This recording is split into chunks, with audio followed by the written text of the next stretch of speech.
Përshëndetje të dashur miqtë mi. Sonte do të ndalojmë në një ngjarje dramatike që në fakt na ka tronditur të gjithëve. Në Podujev u vran 3 persona. Kush është Ardita? Çfarë ndodhi me të? Dhe çfarë ka të fshehur kjo histori që realisht na ka shokuar të gjithëve?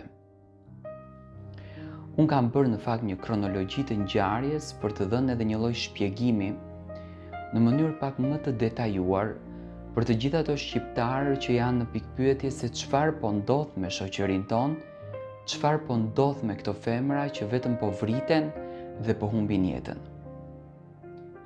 Ishte një natë e zakonshme në Podujev. Një natë që dukej si çdo natë tjetër. E qetë, pa asnjë shenjë se do të shndrohej në një nga ngjarjet më të rënda që kishte tronditur zonën prej vitesh. Askush nuk e imagjinonte se pas atij qetësimi fshihej një tension i mbledhur prej kohësh. Një histori që do të përfundonte në mënyrën më tragjike të mundshme. Në qendër të kësaj ngjarje ishte një vajzë 30 vjeçare e njohur si Ardita Gashi.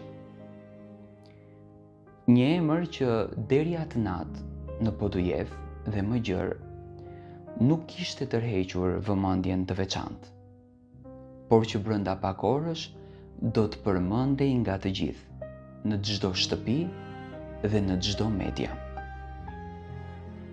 Sipas informacioneve nga të afërmit, marrëdhënia e saj me partnerin kishte kohë që ishte përkeqësuar.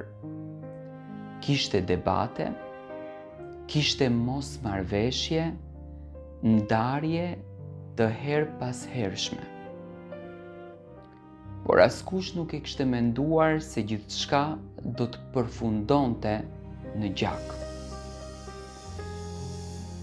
Atë natë thuhet se takimi mes tyre nuk ishte rastësor. Ishte ajo që kishte insistuar për t'u takuar. Do me thënë, insistimi ka ardhur nga ana e Arditës. Ndoshta për t'u sqaruar, ndoshta për të mbyllur një kapitull, ose ndoshta për diçka që vetëm ajo në këtë mes e dinte.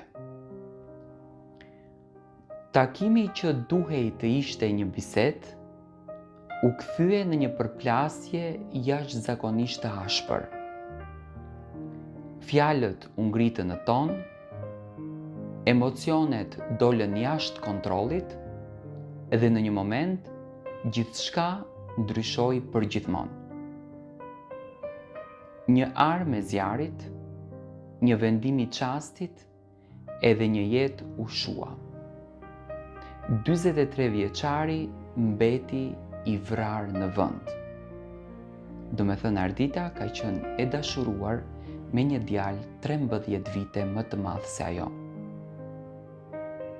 Por tragjedia nuk përfundoi këtu, tek vrasja e 43 vjeçarit. Pas aktit të parë, situata u përshkallëzua edhe më tej. Dëshmitarët tregojnë se Ardita nuk u ndal. Ajo ishte krejtësisht jashtë kontrollit, e mbushur me zemërim, ndoshta edhe me dhimbje, ndoshta me një trazim të brendshëm që askush nuk e kishte kuptuar në kohë. Në atë momente, kaosi nxori në skenë edhe një tjetër viktim, nusja e xhaxhait të Arditës. Ajo kishte dalë nga shtëpia, e shqetësuar nga ajo që po ndodhte, ndoshta për të parë, apo ndoshta edhe për të ndihmuar, pa e ditur se po afrohej drejt atij rreziku. Por ajo u përball me një situatë që nuk mund ta imagjinonte kurrë. Ardita e ndaloi nusën e xhaxhit, e mori peng, i kërkoi të mos afrohej askush tjetër. Tensioni u rrit edhe më shumë dhe familjarët të tmeruar nuk dinin si të vepronin. Frika në atë moment kishte pushtuar gjithçka. Çdo lëvizje për to mund të ishte fatale. Dhe në atë moment dramatik ndodhi edhe më e paimagjinueshmja. Një tjetër e shtënë dhe një tjetër jetë e humbur.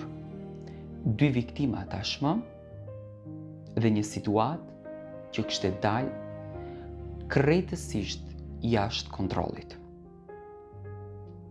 Por as këtu nuk mbaron historia. Sipas dëshmive, pas këtyre akteve, autoria kishte kërcënuar edhe familjarët e tjerë. Fjalët e saj ishin të rënda, të frikshme. Ajo kishte deklaruar se do t'i vriste të gjithë edhe më pas do të vriste veten. Ishte një moment ankthi i pastër. Askush nuk e dinte se çfarë do të ndodhte më pas. Policia u njoftua dhe ndërhyri. Por ajo kishte ndodhur tashmë ishte e pakthyeshme. 3 jetë të humbura, 3 familje të shkatëruara dhe një komunitet i tërë në shok. Ajo që bën këtë ngjarje edhe më të rëndë është fakti se shumë pyetje mbetën pa përgjigje. Cili ishte motivi në këtë mes? Pse ndodhi e gjithë ky kaos i madh? Çfarë ndodhi në ato minuta që e shtyu një njeri të ndërmarrë një akt kaq ekstrem? Realisht kaq pyesin të gjithë. A ishte kjo një shpërthim i momentit? Apo një dramë që ishte ndërtuar dal nga dal për një kohë të gjatë? Autoritetet kanë qenë të rezervuara për gjendjen mendore të autores. Nuk ka një përgjigje të qartë nëse ajo vuante nga problemet të shëndetit mendor apo nëse gjithçka ishte rezultati një konflikti të fortë emocional. Por një gjë është e sigurt. Shenjat ndoshta kanë ekzistuar. Kërcënimet ndaj familjarëve, tensionet në marrëdhënie, izolimi, konfliktet e vazhdueshme, të gjitha këto mund të kenë qenë paralajmërime që nuk u morën seriozisht, ose që nuk u kuptuan në kohë.